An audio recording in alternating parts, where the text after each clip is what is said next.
Hi, I'm ZUN Damon. Today, we're talking about a really strange story from Europe. Imagine waking up one morning, and the news says your country's economy just got bigger. Not because of new factories, not because of exports, but because statisticians counted drugs, smuggling, and prostitution. That size like a charging bag or forgot the can hard. Yep, both. Actually, and here's the twist. This is not just a scandal. It reveals something much deeper about GDP itself. Pues, eso ido hatte det i sin fiskeriuti. Gasaki, das ring times to the tarne. No! That is the trap. GDP does not go good. GDP means measured production. Shomahara GDP doesn't equal better society. Exactly. GDP counts production and transactions. Not morality, not happiness, not safety, not fairness. Here's the thing. GDP is a thermometer.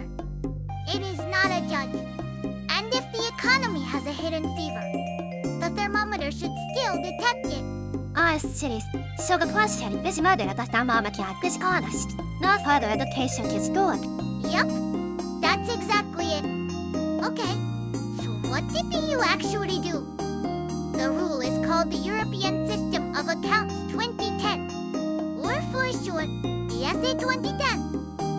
EU member states started using it for European reports in September 2014. And what does such require that startly? Basically, it tells countries to measure the economy the same way. That includes parts of the illegal market, drug trafficking, prostitution, and smuggling, for example.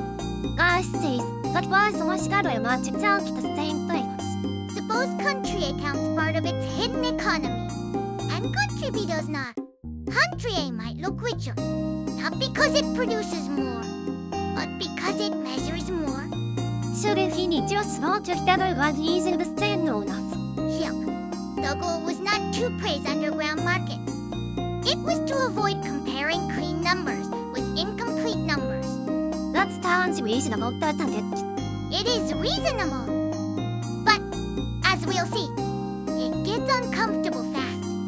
And one more thing. This was not actually a brand new idea in 2014. International accounting standards already treated some illegal markets as inside the production boundary. ISA 2010 just made the implementation consistent across the EU. So, which crimes count and which do not? Here's the split. Drug production and trafficking are counted. If estimated, prostitution is counted, but only as a mutually agreed transaction. And smuggling of alcohol or tobacco counts too. Another crimes. Theft and extortion are not counted in the same way. Coerced sexual exploitation and human trafficking are excluded. Pure transfers of stolen assets are also out. Great question. In national accounting, a sale creates production and consumption. Theft mostly transfers an existing asset from one person to another. It is terrible, but it is not new production. I see. Yep, mutual agreement. Money changing hands. Real production. That's the line. And that is where the nightmare begins. Statisticians cannot just ask drug dealers how much they sold, so they estimate indirectly. A whole mix of sources. Police records and seizure data. Health and drug use surveys. Estimates of street prices and consumption. Cross-border trade clues. Export assumptions. It is. But the goal is not perfect precision. The goal is to reduce systematic undercounting. Measuring the underground economy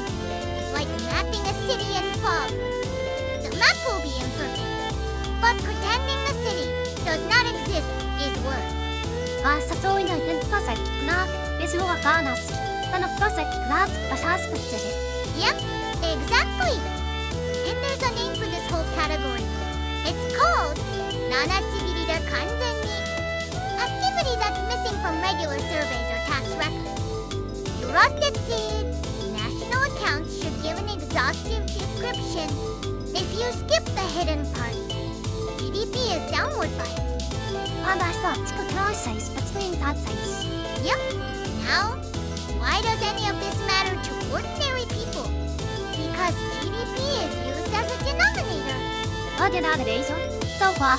Four huge ratios that doctor politics. Debt to GDP. Deficit to GDP. Defense spending as a share of GDP. Aid spending as a share of GDP. And for the EU, budget contributions tied to gross national income.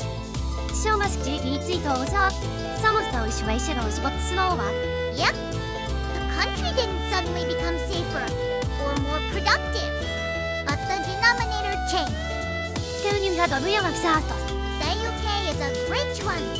In 2014, the UK's Blue Book started including spending on prostitution and drugs.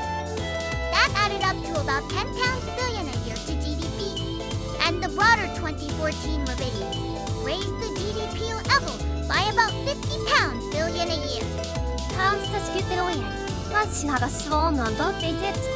No, it changes how debt looks. It changes EU budget contributions. It changes defense spending as a share of GDP. Italy is similar, including illegal drugs, and tobacco smuggling added about 15.5 billion. That's roughly 1 percentage point of Italy's 2011 GDP. Yep, that's not nothing.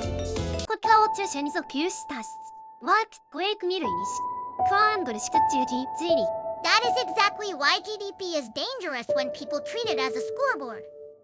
GDP can rise for all kinds of reasons. Pollution cleanup costs go up. GDP goes up. Medical costs rise. GDP rises. Security spending rises. GDP rises. Hidden markets get measured better. GDP goes up. Exactly. GDP measures economic activity. It does not measure whether that activity makes life worth living. Yep. GDP is not a morality meter. Go ahead.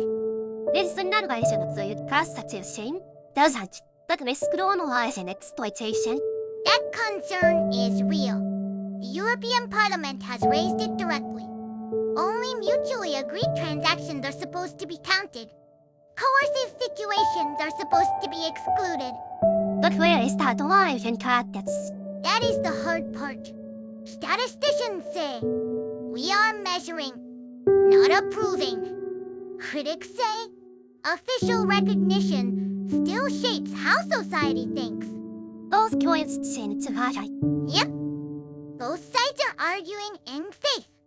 This is not a clean technical debate. It is a real ethical tension.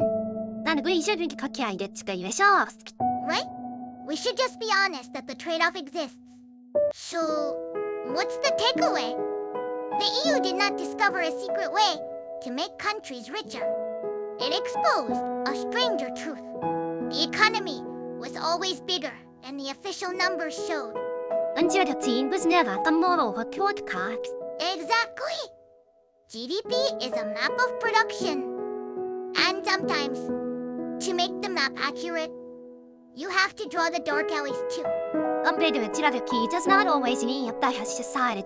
Yep.